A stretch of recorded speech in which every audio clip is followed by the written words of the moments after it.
And now, tonight's presentation of radio's outstanding theater of thrills, Suspense. Tonight, we bring you a transcribed story of a day in the life of a woman who awaits an execution. We call it The Murderess. So now, starring Kathy Lewis, here is tonight's suspense play, The Murderess.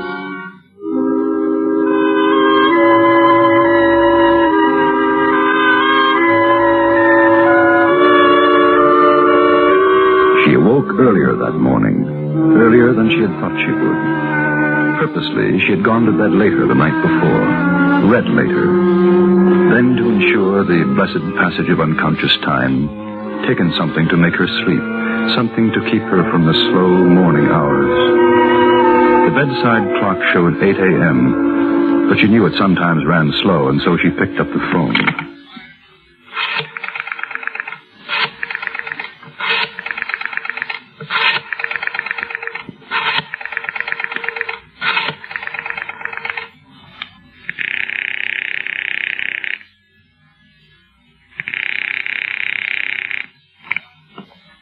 At the tone, the time will be 8:06 and 30 seconds. Automatically, she adjusted the clock and noted the ashtray overflowing with half-smoked cigarette stubs. 11 hours and 53 and a half minutes. Cheat the seconds and say 11 hours and 53 minutes exactly.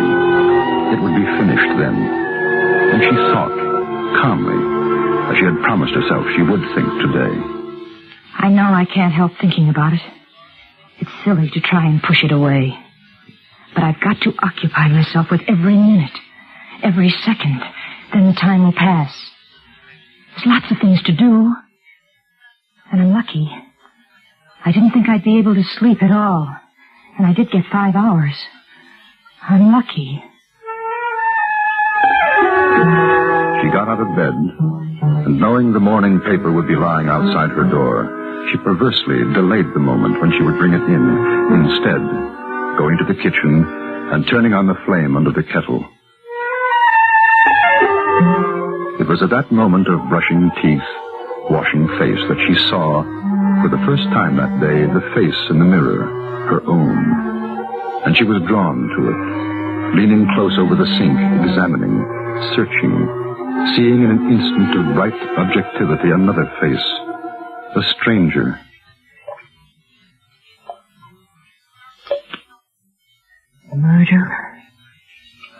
Murderess. You,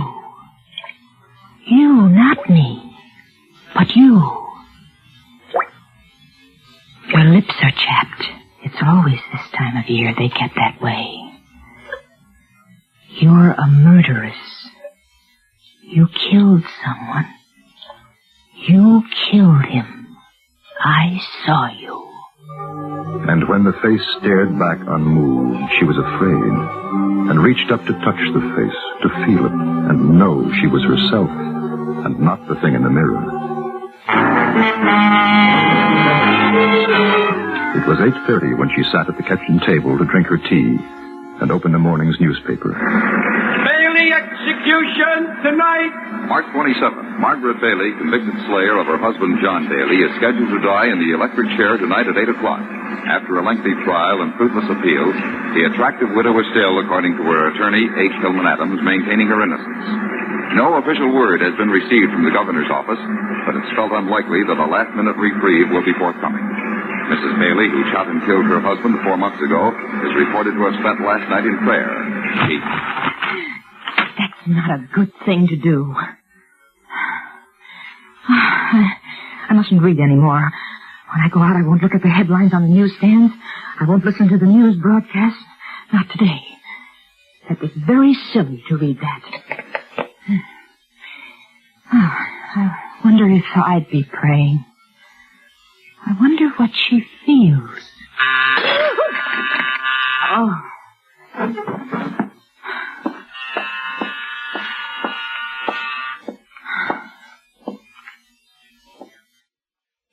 Who is it? Laura, ma'am. morning, honey. Laura. Laura. Oh, I forgot. You know, I forgot you were coming today. Honey, if I had a nickel for every time I forgot. My auntie used to say to me, Laura, if you don't have your head screwed on tight, you'd forget it and leave it somewhere sure as the angel. I've got some coffee on. Oh, that would be fine. I never did get a decent cup of coffee this morning. Oh, everything was late. Bus was late. One of those devil-in-the-air mornings, I guess. Cream and sugar? Oh, no, ma'am. I'm on my diet again. Here. Oh, thank you. It's a truly shame, poor woman. Pretty thing. At our ladies' meeting the other night, we were talking about her. Most of us don't think that she done it. Oh, ain't it awful, Miss Marion? When you think there's a life that's going to be no more in a few hours. Laura. Oh, she spent last night in prayer. Bless her heart. You know, Miss Marion, I guess I'm a silly, thoughtful woman, but I look at that face, and I say, Laura, that Mrs. Bailey, she's no murderer. Just from her face, I say that. I don't think the court agrees with you, Laura. Court? Somebody had to pay, and they picked her. Because if you ask me, with these elections coming up and everything, they had to find her guilty. That's silly. Oh, no, ma'am. I don't think it purely is. From what I read, there's lots of chances for another woman to have done it. The other woman. You sound just like one of those scandal magazines, Laura. Laura. Well, if you ask me right now, someone is sitting laughing to herself right this minute. And she knows what she's done. And the good Lord will take care of her all right. You see. You'd better start vacuuming as soon as you've finished your coffee, Laura. I'm going to get dressed. She knew it had been a mistake to sit down with Laura. She had wanted to make small talk, the friendly, non-important things that passed the time, or listening to Laura's pseudo-intellectual philosophies which the cleaning woman so proudly expounded, and yet showing under the surface almost profound wisdom. She might even have talked to Laura about herself, of unhappiness, fear, relieving the pressing weight without disclosing the secret. But now, Laura was alien. Laura suspected something that she knew.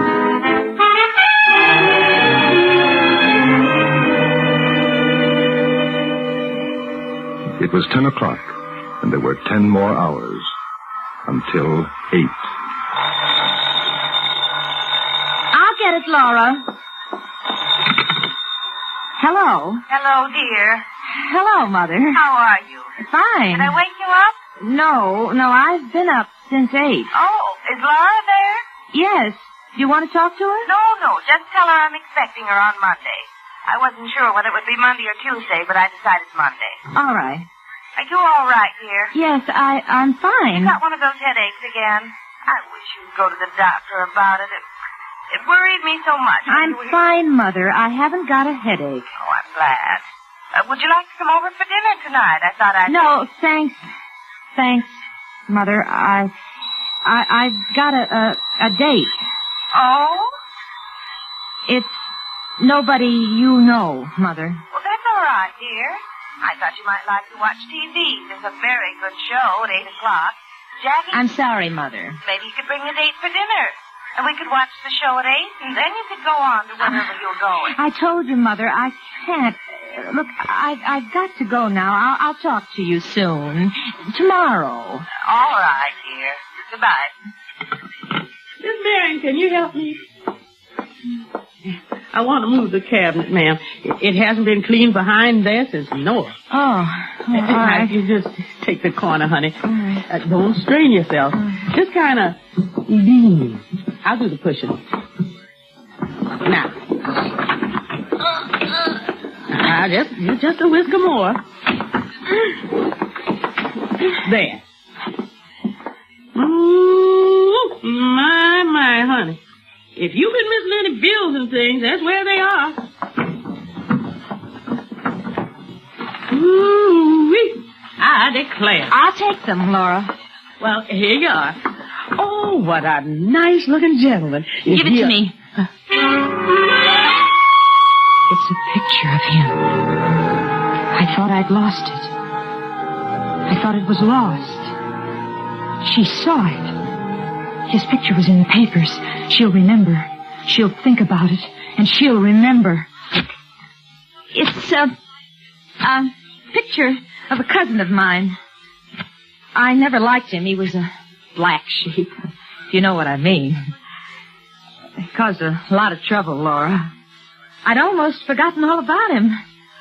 I'm sorry I was rude. It just brought back very unpleasant memories. Oh, why, sure. That's all right. I understand. I had an uncle like that once. Oh, he was a devil. Funny thing, though. That cousin of yours sure reminds me of somebody. Somebody I've seen or know. Now, who could that be?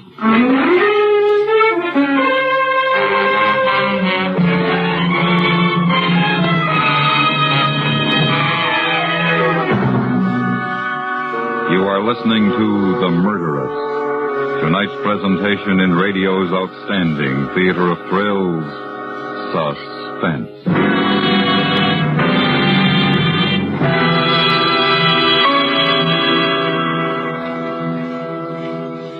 Hello, this is Marvin Miller. We'll return to our program in a moment, but first, here's something to think about. The United States of America is young among the nations of the world, but it has proven the value of its way of life. Perhaps the most important words in our national heritage are the first three words of the Constitution. We, the people.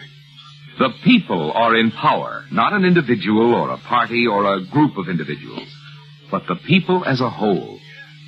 The communists have corrupted this word people, just as they have made the words peace and freedom and liberty seem meaningless. Ask the citizen in one of the communist people's republics just how much he has to say about how his government is run. With us, the word means exactly what it says. It means everybody, no exceptions. And as citizens, we recognize our two responsibilities. First, to know what our rights are. And second, to defend those rights. And now we bring back to our Hollywood soundstage Miss Kathy Lewis, starring in tonight's production, The Murderess, a tale well calculated to keep you in suspense.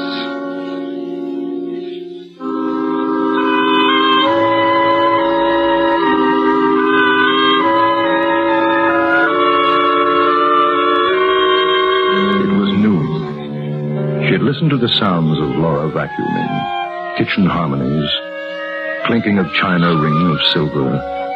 She had bathed and dressed automatically, slowly, always listening, waiting for a pause in Laura's cleaning ritual, a pause that might indicate that she had remembered whose face it was in the photograph.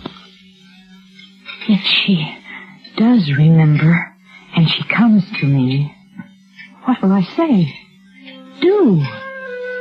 And fastening the pearl necklace, hands momentarily frozen behind her neck. The sounds in the kitchen had stopped.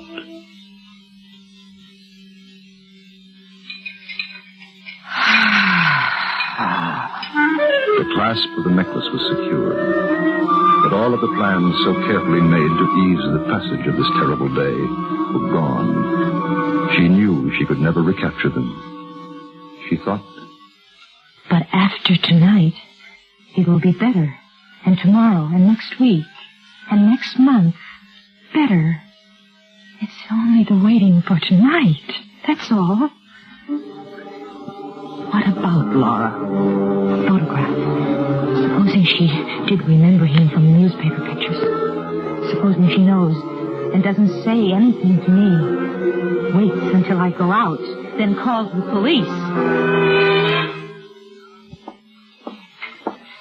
Be careful now, honey. It's slick over there. Laura, I'm going out for a while, get my hair washed. If anyone calls, tell them I'll be home by 2 or 2:30. Yes, ma'am. There's some cold cuts if you want them for lunch. Oh, I'll be fine. Just a cup of soup, that's all. she put on her hat and coat and left the apartment, closing the door with unnecessary force.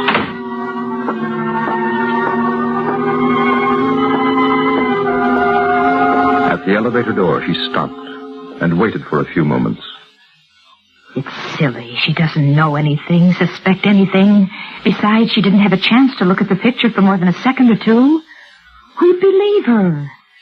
Lots of people resemble other people. Unless the police do suspect somebody else and they know it wasn't his wife. But if the newspaper stories were just a trick trying to make me think that she was going to die tonight, knowing she's innocent... Yes, I know. Yes.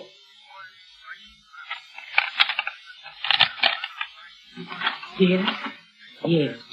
Well, I saw with my own eyes. Yes. Well, I'm just telling you what I know. That's right. Laura! Oh, Miss Marion, I didn't hear you. Who are you talking to, Laura? My sister Mary. No, baby, it's Miss Marion.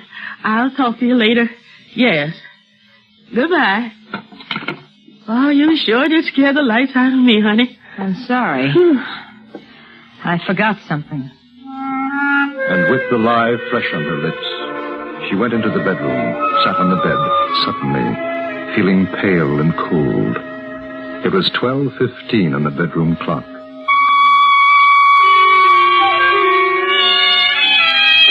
She had called the hairdresser and canceled the appointment. She knew that she couldn't leave the apartment, not at least until after Laura had gone, and that wouldn't be until 4:30. Laura had been calling the police. She was convinced of that. But I don't think they believed her.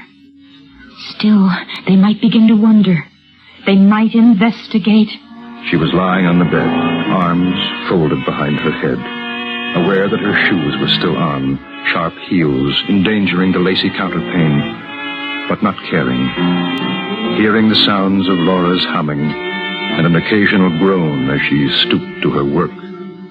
Even if they did come, they'd never find the picture. They couldn't prove anything. I'd deny it. But what would I have to deny? I mustn't do that. Then they would suspect. Oh, I wish I could sleep.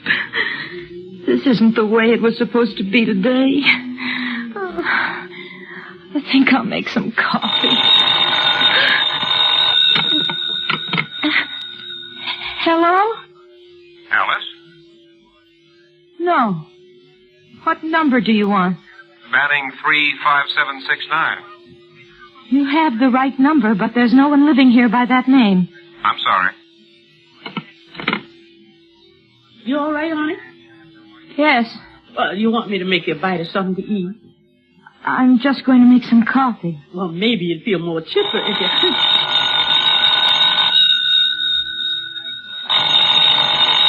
You want me to answer? I will. Hello? Alice?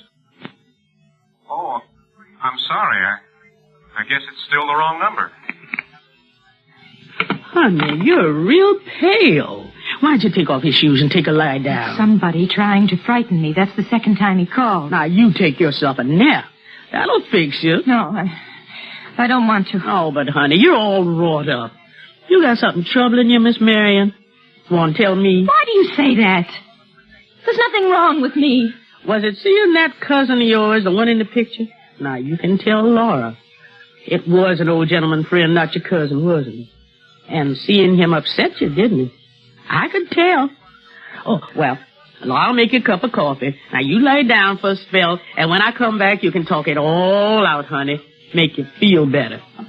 You better get back to your work, Laura. I'm going out now. Honey, I'm worried about you. I wish you wouldn't go. She didn't turn around, didn't answer the maid, pausing only for an instant to take up her pocketbook and coat. Then she left the house.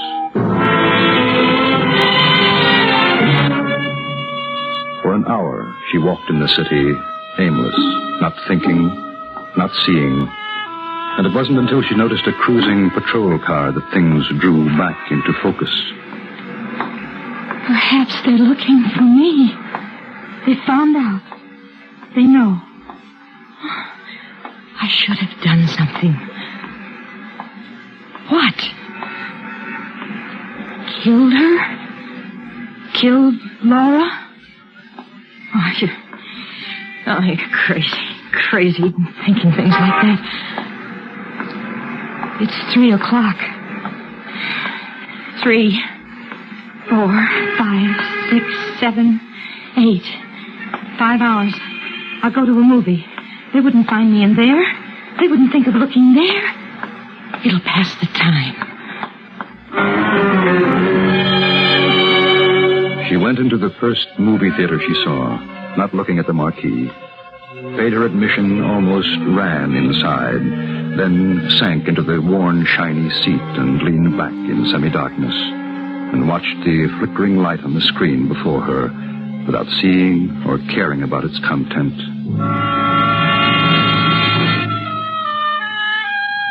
It was 5 o'clock when the second feature began playing.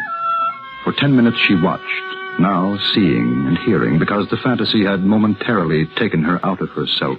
Not 7, you jerk. 8. Look, I got 34 apples, right? Right. You take 30 from me, right? Right. But you're a good guy. You hear that, Max? He says I'm a good guy. You give me back 3. Yeah, I get 7 now. You got 8. 4 and 4's 8. Oh, you ain't got no brains. It's arithmetic. 7. 8. 7. 1, 2, 3, 4, 5, 6, 7, 8. 8. Okay. 8. He said 8. You heard him? I heard him. 8 it is.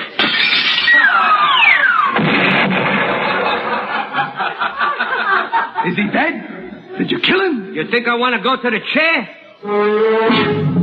She went out and didn't notice the side glances as she half ran down the street, her sobs catching in her throat, tears streaking her cheeks.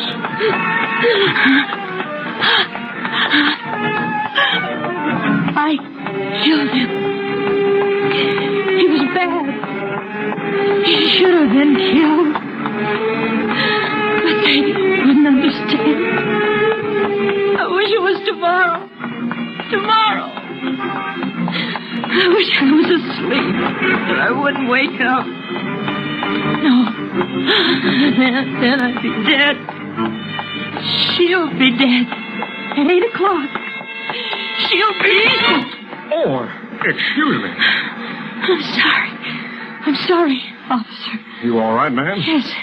Yes, I'm all right. You sick? Why? I don't look sick, do I? I'm fine. You don't want to go wandering out on the street like that. You could get hurt. Yes, I'm sorry. I'm late, excuse me. Sure. The patrolman looked after her, puzzled, caught the eye of a bystander, shrugged, exchanged an understanding grin, and continued his beat.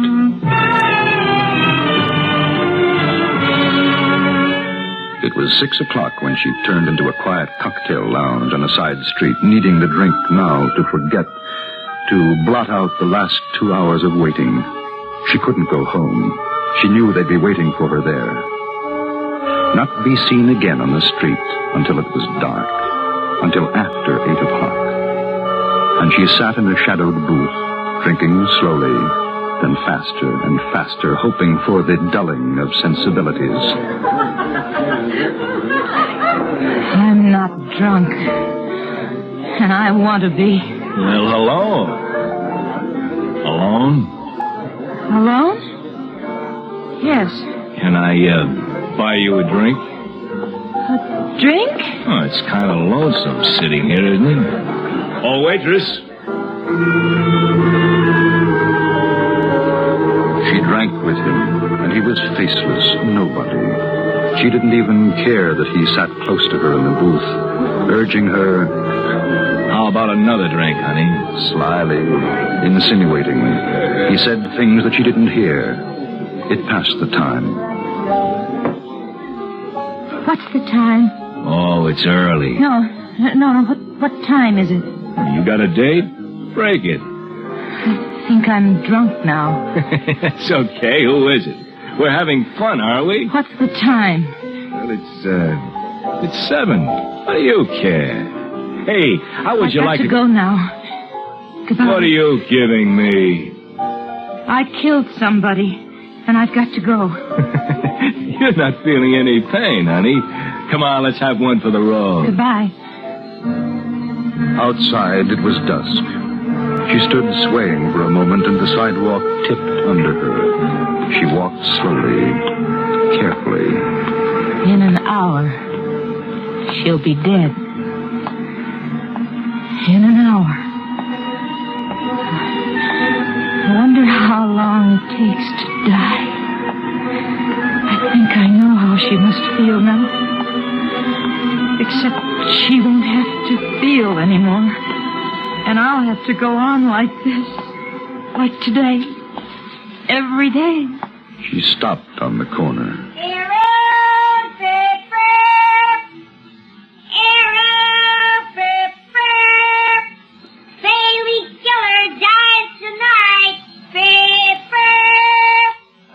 Paper lady? No. I don't think so. Is there a police station anywhere near here? 5 blocks down and on your right. Thank you. It was 7:15 when she went into the police station and said to the sergeant, I want to give myself up. I killed John Bailey.